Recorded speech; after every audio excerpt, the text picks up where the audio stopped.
Assalamu alaikum. Hello everyone. It's my pleasure to welcome you again in a new webinar at HatcheryHUB series, a platform that dedicated to sharing knowledge, best practices, and real-world insights to help all improve hatchery performance and sustainability.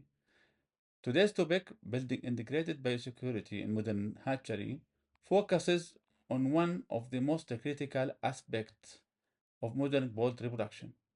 Integrated biosecurity is not just about disinfection or control. It is a comprehensive mindset and systemic approach that brings together engineering, people, and management to safeguard chick health and long-term productivity. Few words about myself. My name is Muntasir Salim, and I spent my 30 years experience working across various areas of poultry sector, from parent stock hatcheries to broiler and performance optimization. I truly hope this session will be insightful and practical, something you can take back to your team and apply directly in your operation. Please feel free to write your questions in the Q&A section throughout the session. We will answer them all at the end of the webinar. Also, for those who couldn't attend live or wish to revisit the content, the recording of this webinar will be available in YouTube for 1 month. The link will be shared later on the Hatchery Hub page, so everyone can benefit from it. In addition, I encourage you to visit our YouTube channel, where you will find a high quality content focus on hatchery management and operations.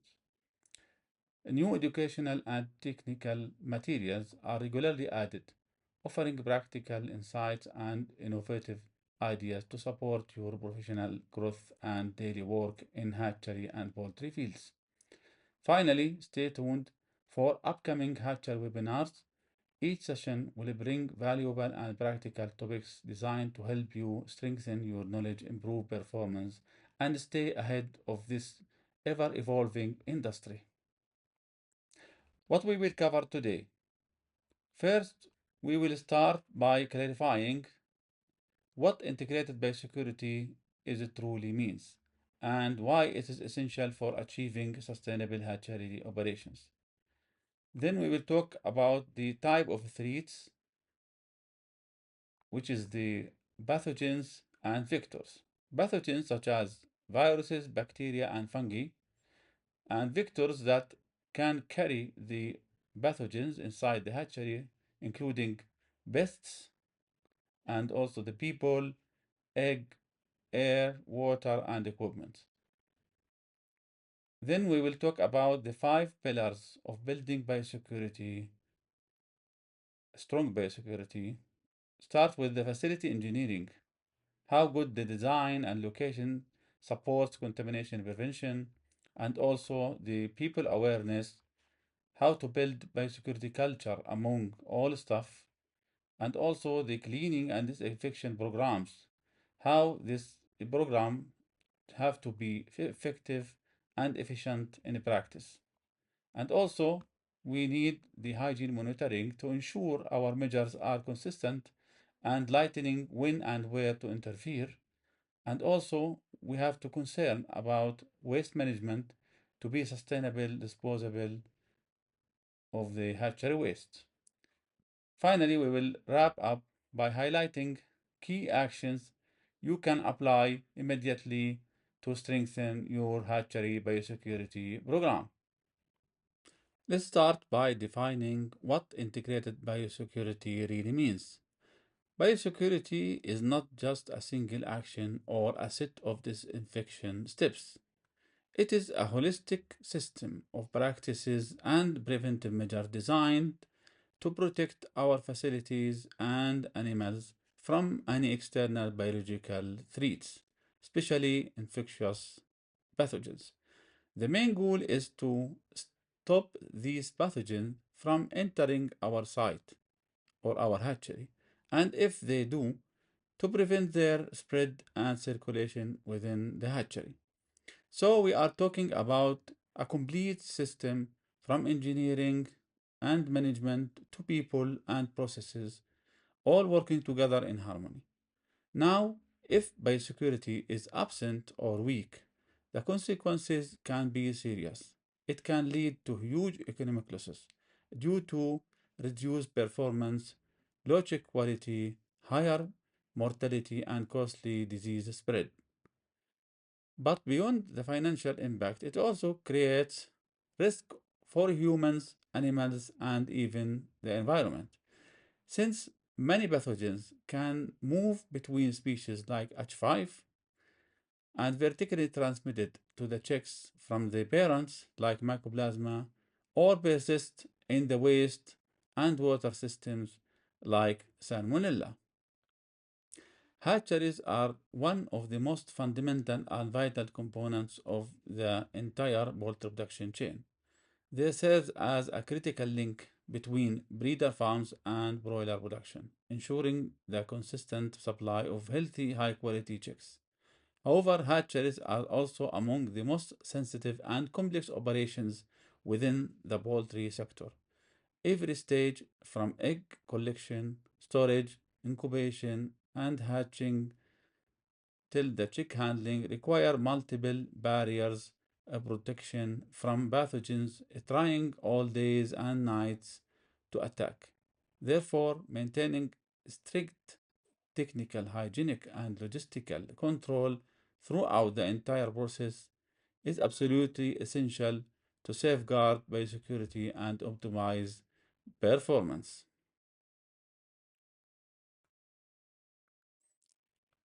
Most of the time, we dream this have a hygiene egg, good cleaning and disinfection with happy chicks. But everything is under control all the time, not all the time, sure. Because sometimes we live of this dirty eggs, high contamination, pathogen invasion, and bad health or low quality chicks. This is the nature. Birds face sudden health challenges, people make mistakes, and tools wear out with time. Threats and contaminants are always alert, waiting for any gap to enter and cause losses.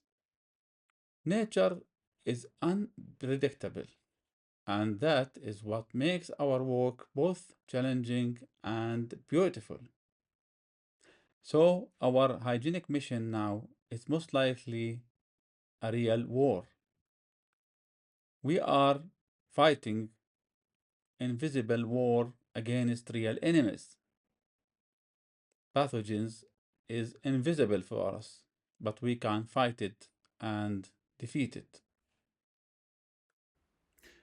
The first enemy of any hatchery or threat is the pathogens. Pathogen is a biological agent that causes disease or illness in its host.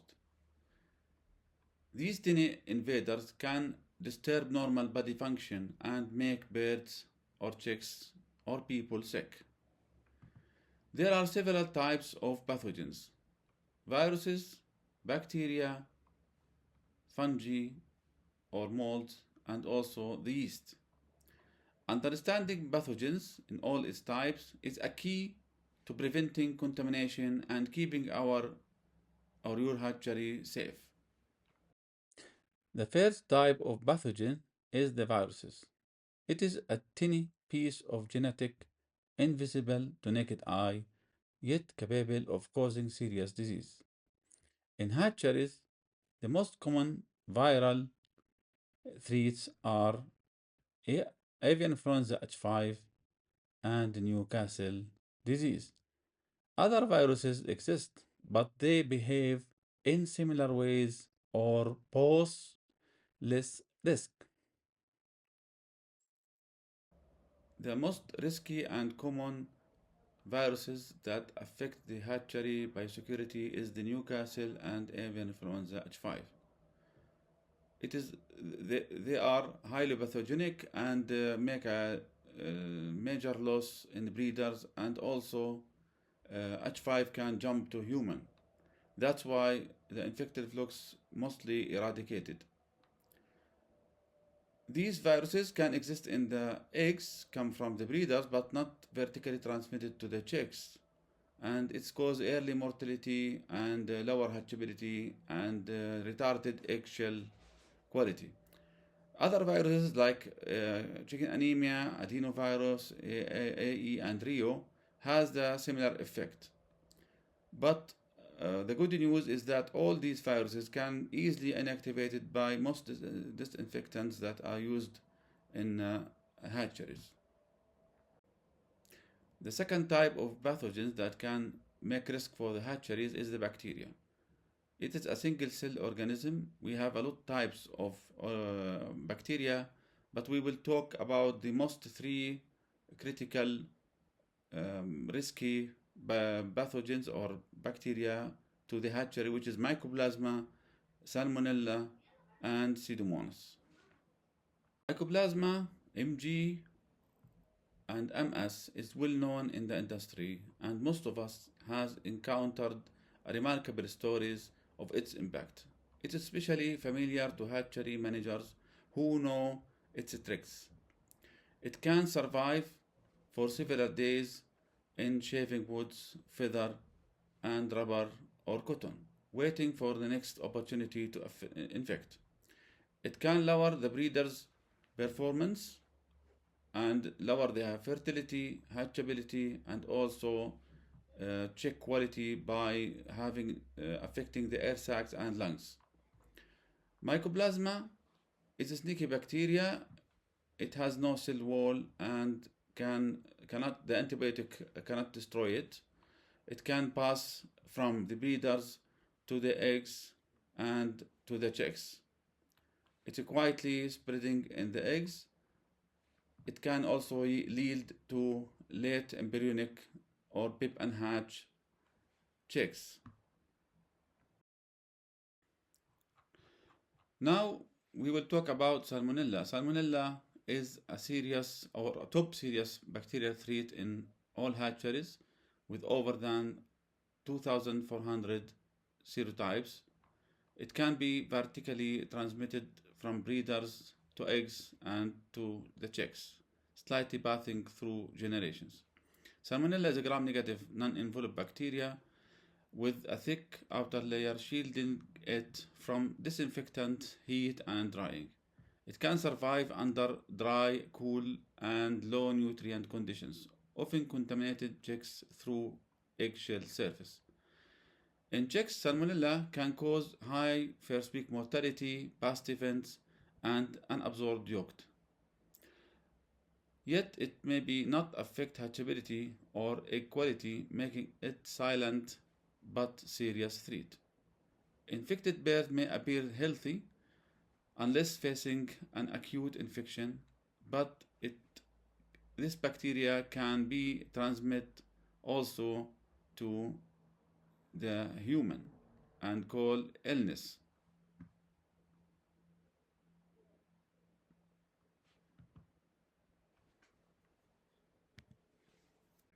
Pseudomonas is type of the threats that affecting the hatcheries.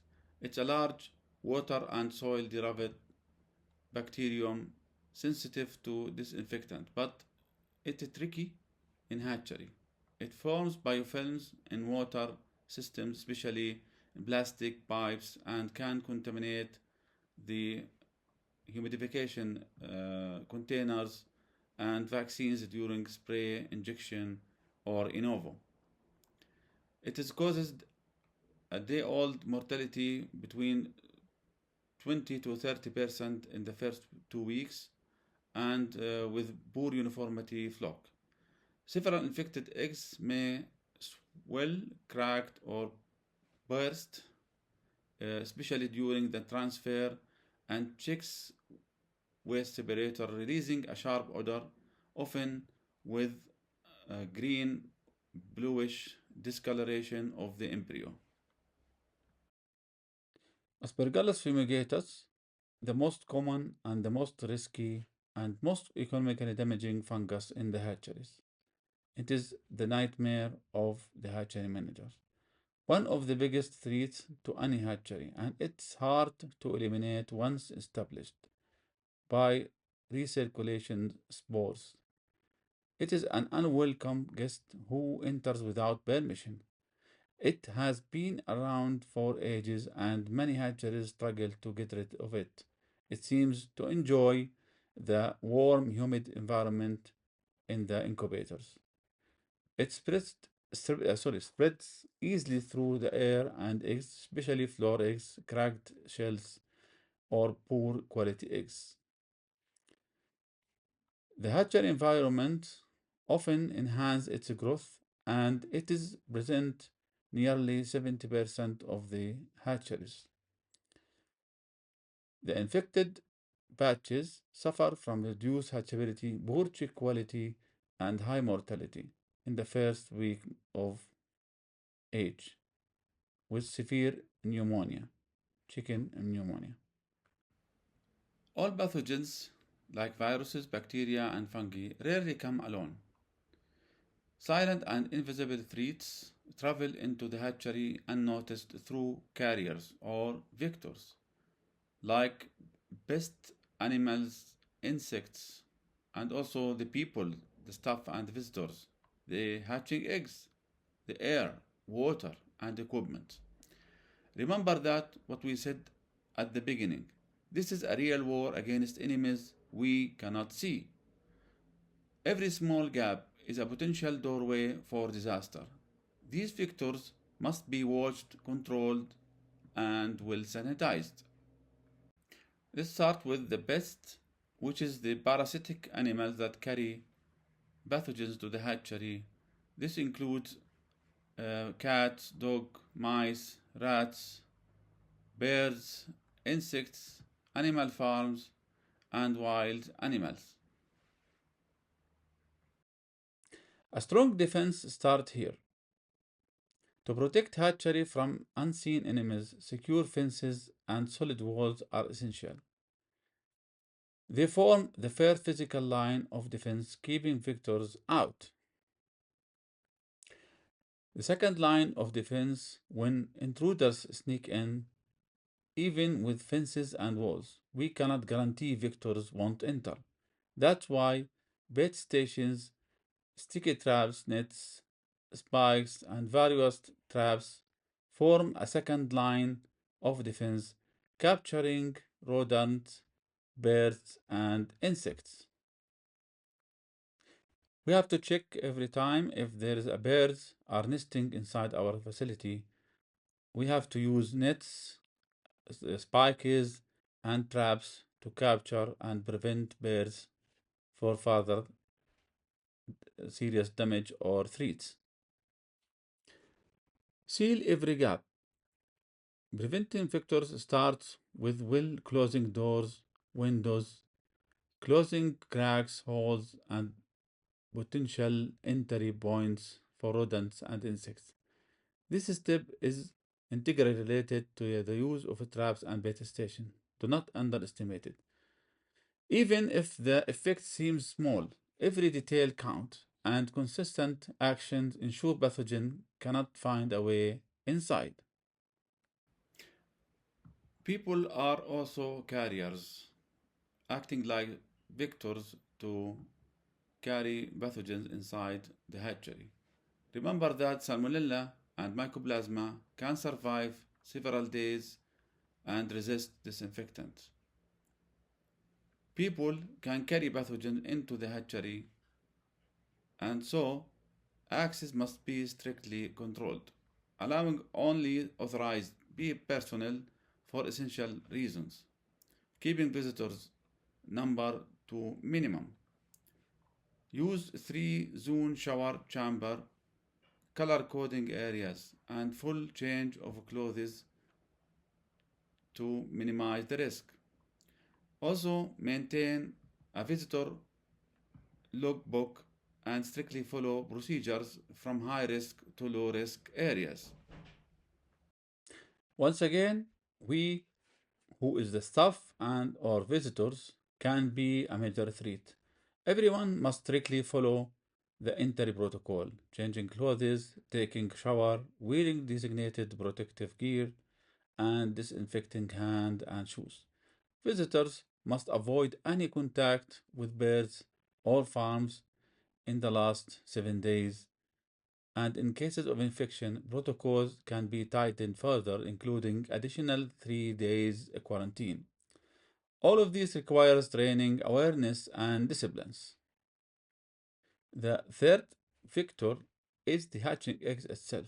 Hatching eggs are the raw material for all hatcheries, carrying a variety of pathogens divided into two main types, the systemic and the eggshell.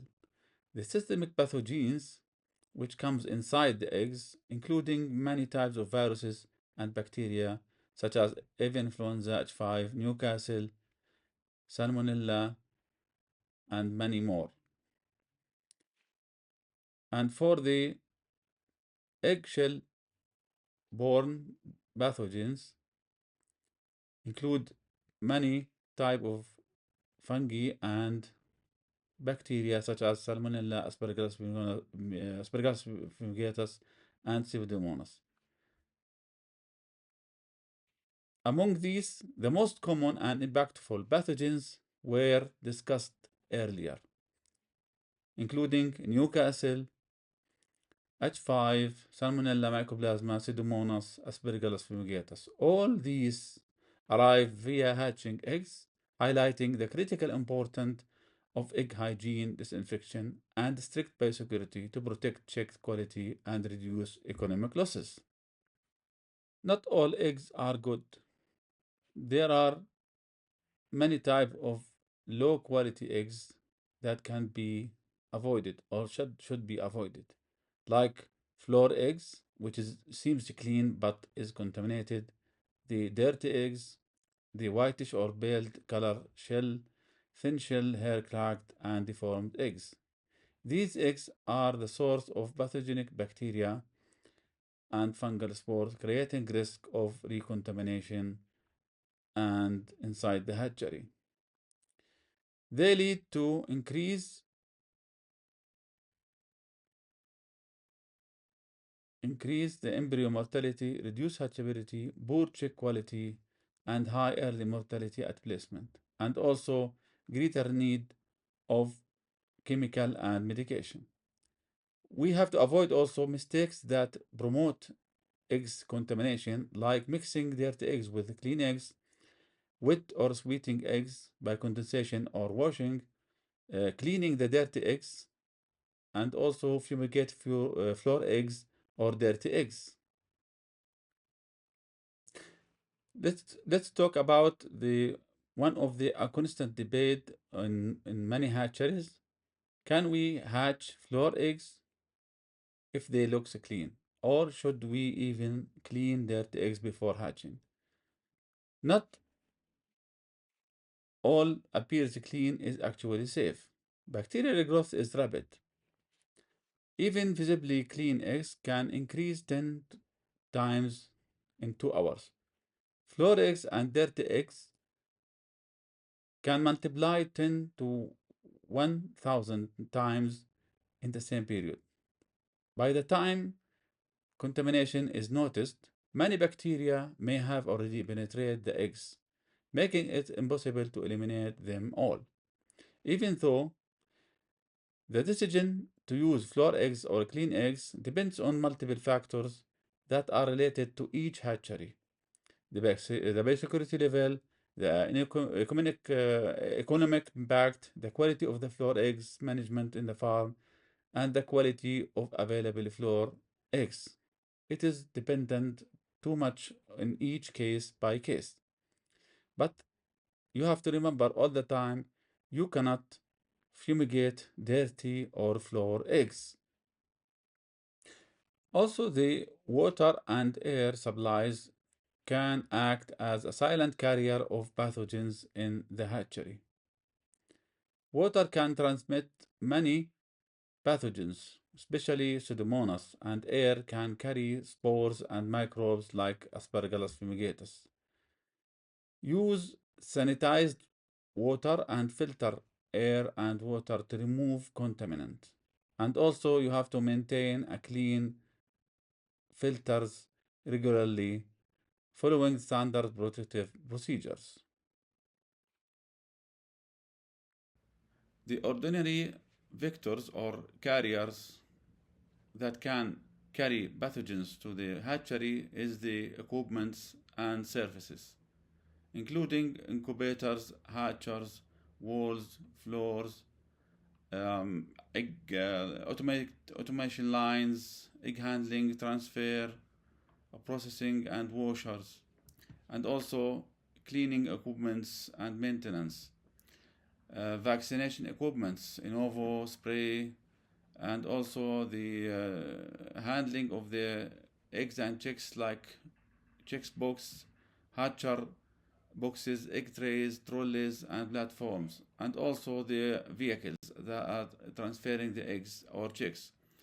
Anything that touching the eggs or the chicks or dust inside the hatchery should be cleaned and sanitized. All these tools, including injection machine, auto sexing, traveling, and chicks boxes, and also Innovo injection and all types of injection or vaccination equipments inside the hatchery. Now, after knowing the pathogens that can threat our hatcheries and knowing also the vectors that can carry these pathogens to our facility, now we will talk about the core of today's discussion, which is the building of biosecurity or integrated biosecurity. To protect the hatchery effectively, we must build biosecurity on strong interconnected pillars. There are 5 pillars. First one is the facility engineering. The designing of the hatchery to minimize the contamination risk. Also, the people awareness, training staff and visitors to understand and follow biosecurity rules. And also the cleaning and disinfection programs that maintaining strict sanitation protocols for equipment, surfaces, and eggs. And also the hygiene program that regularly checks and audits to ensure biosecurity measures are effective. And finally, we have to safe disposal of waste of the possible contaminated waste of the hatchery. These 5 pillars work together to create strong, sustainable biosecurity system that protects our chicks and reduce losses. Biosecurity starts from the very beginning, the facility engineering. The foundation of biosecurity begins at the hatchery design stage, selecting the right location to minimize the exposure of pathogens, designing the facility with layouts and systems that support biosecurity principles, the ongoing maintenance that ensures all structures, equipments continue to uphold biosecurity standards. A well-engineered facility reduces risk from the start and make all other biosecurity measures more effective.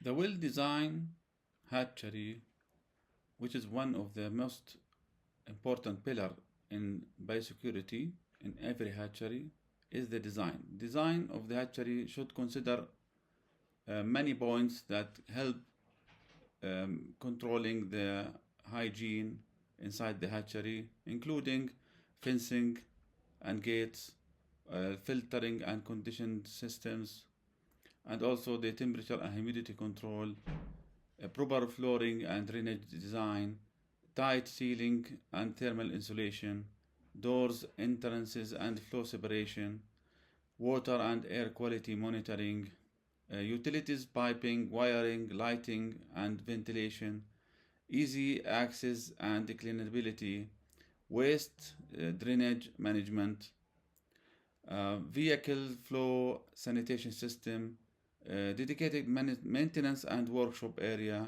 and also emergency backup system. Lastly is the pest and rodent control management.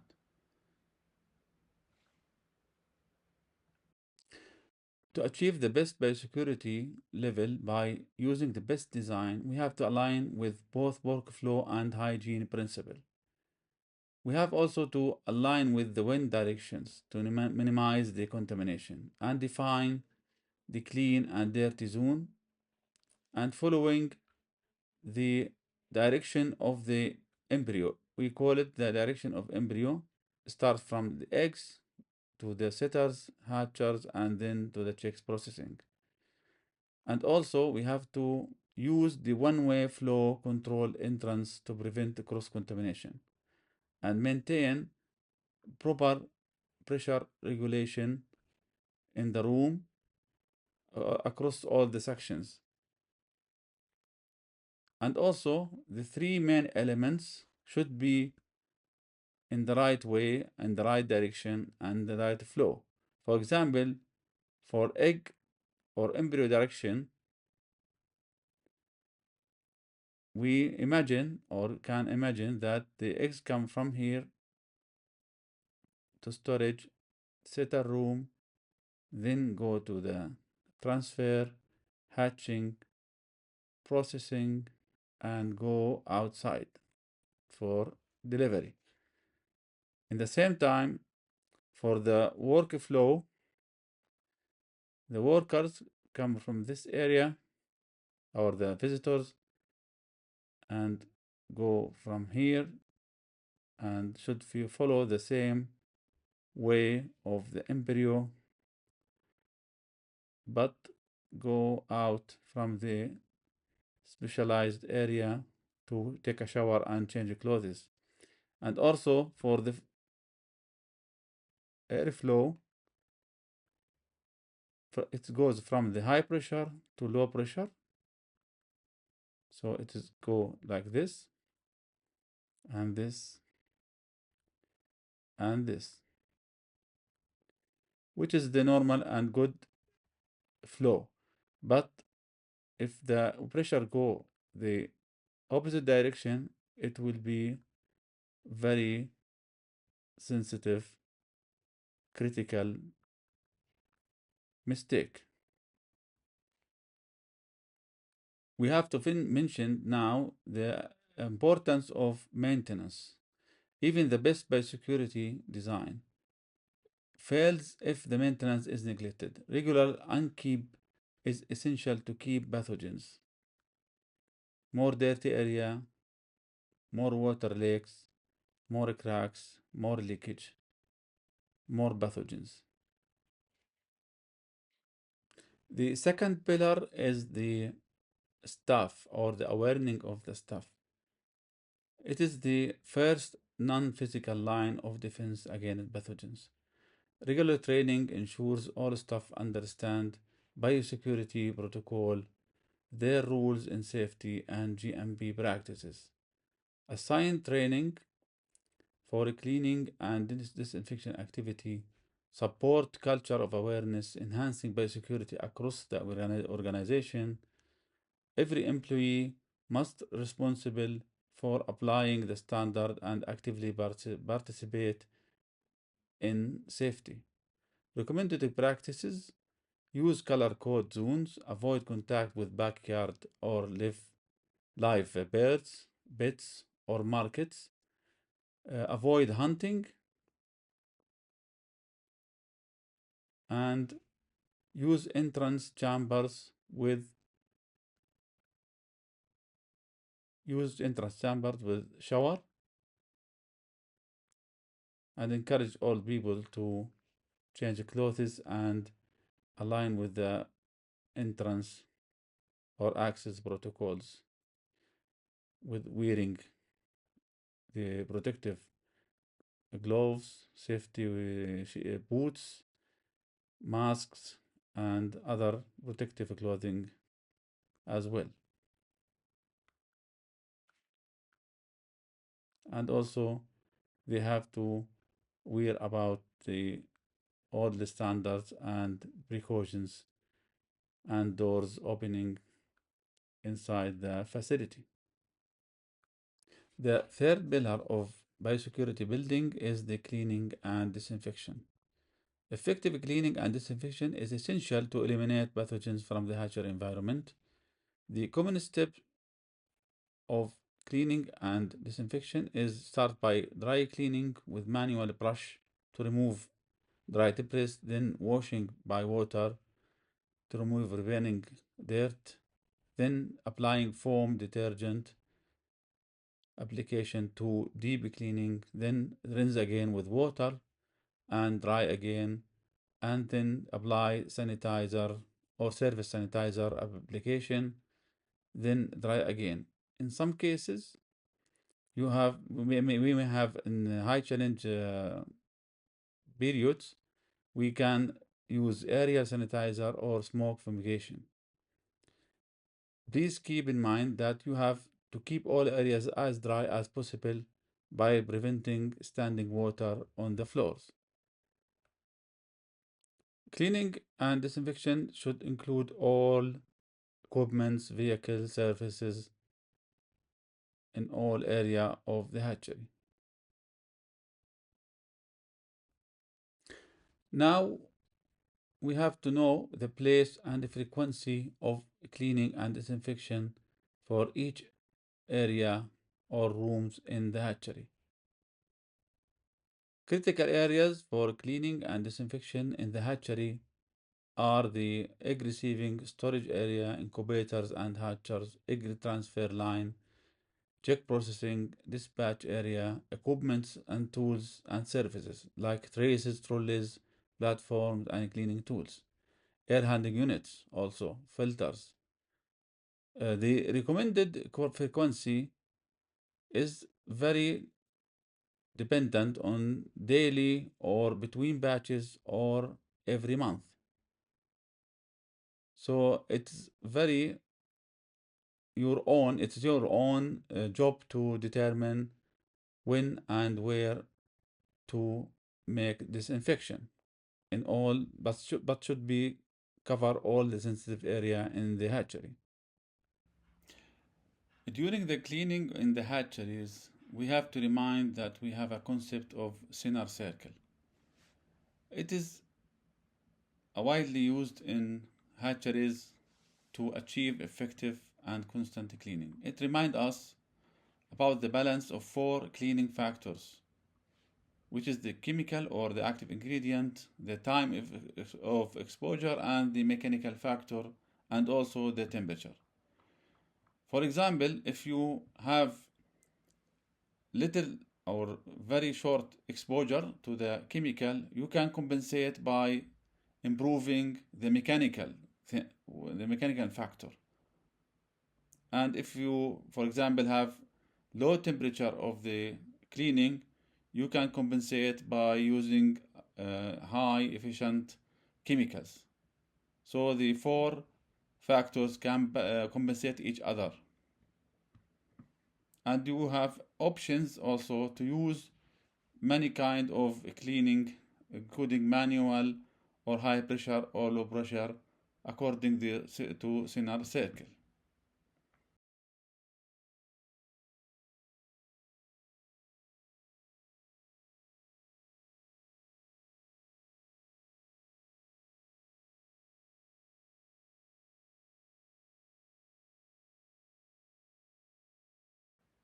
Many types of disinfectant are available in the market, but a little of them are fit to hatchery specifications.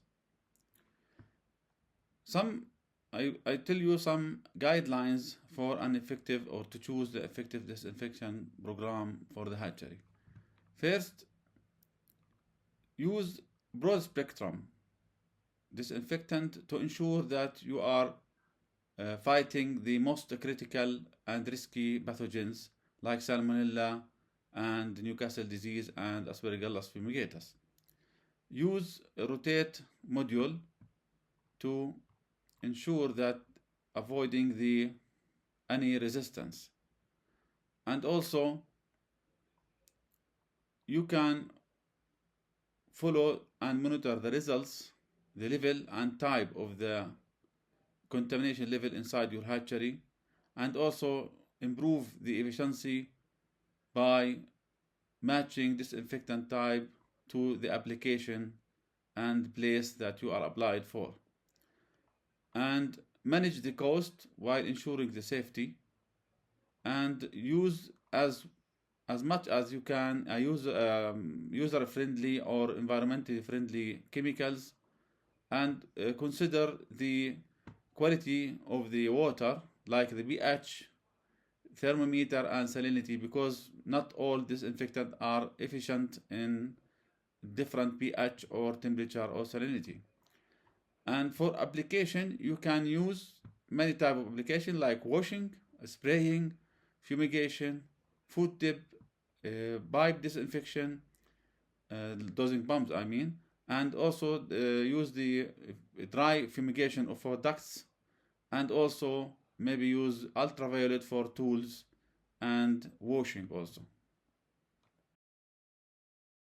What if the secret to a healthier farm was as easy as flipping a switch?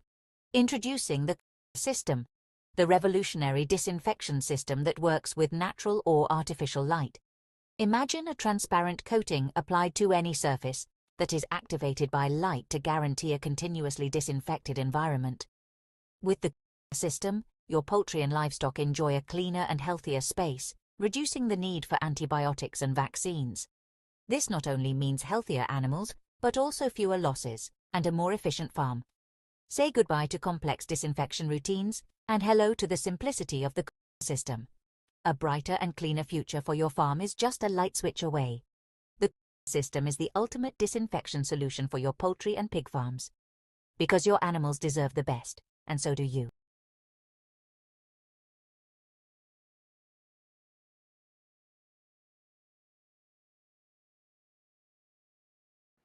As mentioned many times before, it's not enough to have a good disinfection and a cleaning program. You have to monitor the hygiene program to ensure that cleaning and disinfection program are effective.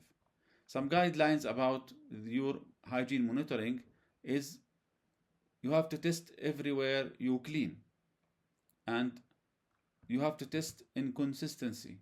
So you have to test the same place, same time, same day. You have also to focus on the difficult to clean areas, especially for salmonella. You have many options to use as surface swabs, air sampling, water tests, fluffs of the chicks, and the chicks itself. You have to test before and after application of cleaning or disinfection to evaluate the efficiency for your current program, rotation, or any new products. Build your own sampling program to cover all sensitive locations, and the limits of the results, you can use your own limits like perfect, good, fair, or any other that you are suited for. And the trend analysis should be analyzed and to know what the correction actions time and type. Once you decide where to clean, the next step is where and how to test. Start with surface swabs, the walls, floors, equipments, the face, constant contact. Move to the water sampling in the storage tanks, and also don't forget the air. Test the air in the incubators, hatchers, air handling units, and also hatching eggs and unhatched eggs can be taken as a sample for pathogens testing. And also the vaccine solutions and the fluff can hide microbial threats, so they should be tested. By testing the same place at the same time constantly, we can see the effectiveness of cleaning, identifying weak spots, and act before pathogens further spread. We may advise to have a sample as we can in every sensitive locations, and we can use the ATB test also for rapid method of testing. For water testing, we have to test the water supply, vaccine solutions, and the injection and spray vaccination machines, and also the trays that testing for Pseudomonas and other microbes should be available.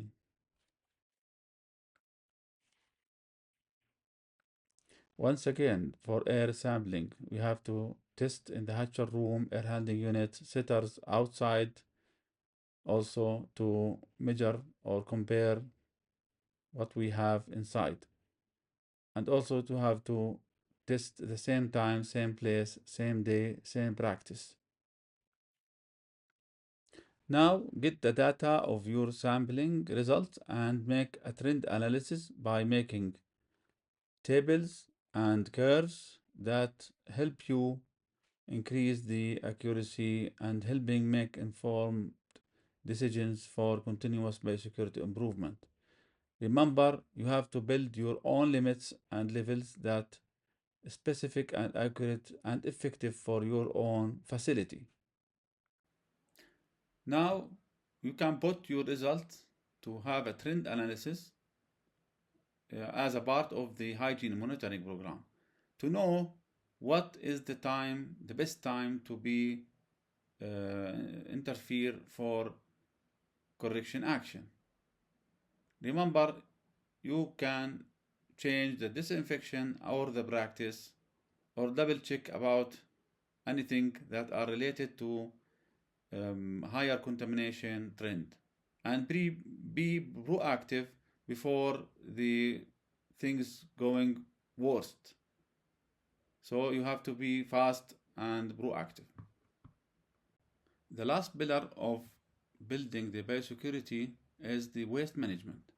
Hatchery waste poses a serious risk as it often contains high level of contamination, especially dead chicks, fluffs, eggshell, stuck eggs, unhatched embryos, and chicks, cracked shell. Also, some equipments waste like trays, trolleys, paper, and boxes during incubation and transfer, and also some waste from vaccination like vaccine empty bottles and needles and some disposables, and also the wastewater after cleaning and disinfection, and also the use of chemical containers. All these waste should be probably as soon as possible and safely disposed to avoid any possible recontamination potential, even by special third party. Please ensure proper handling, segregation, and disposal of waste that protect the chicks, staff, and equipment by preventing spread of pathogens and maintain high biosecurity standard in the hatchery.